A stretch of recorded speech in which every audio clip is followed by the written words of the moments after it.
The question is whether artificial intelligence can design good products. Well, yeah. Depends what you mean by good. It depends what kind of products. So, yes. More and more, our products are actually already being designed by people plus machines, when the machine does more and more. And I can certainly imagine many simple products being designed by artificial intelligence, or whatever you wish to call it. But what I really think is that the best products will always be a combination of people and people's abilities and sensibilities and emotions and creativity, and then the use of technology to, say, do the dull work that none of us enjoys doing. So there's so many details that have to be done that can be done automatically.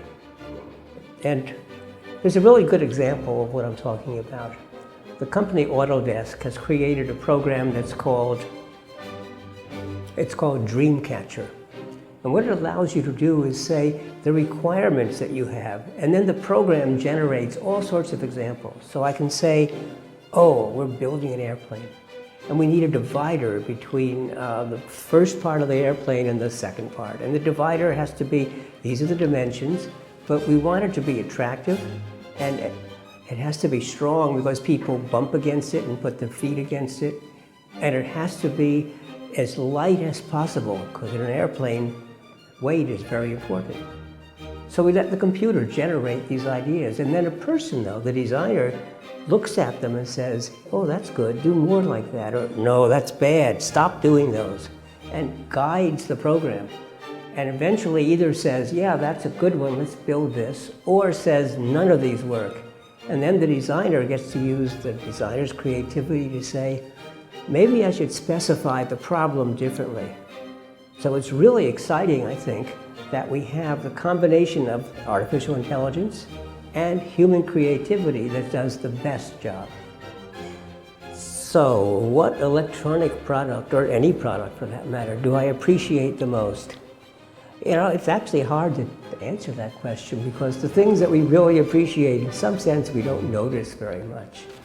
So, for example, I have an omelet pan that I just love because it's the right shape and it holds just the amount of area for a 2-egg omelet, and it's so easy to use and nothing ever sticks to it. No electronics at all. So if I think of what's the most important electronic, I think the biggest change is the availability of information. And so let's just take the fact that I can ask questions and get answers. I can say, so what's the temperature in Shanghai this week? Or I can say, will it rain? Or I can say, who invented the light bulb? And it wasn't Thomas Edison. So who really invented the light bulb? Tell me the history. And I get answers, wonderful answers. I think that has changed so much. It has changed our ability to learn and to answer complex questions, or just be curious and find out what is happening in the world. That's what I find the most exciting.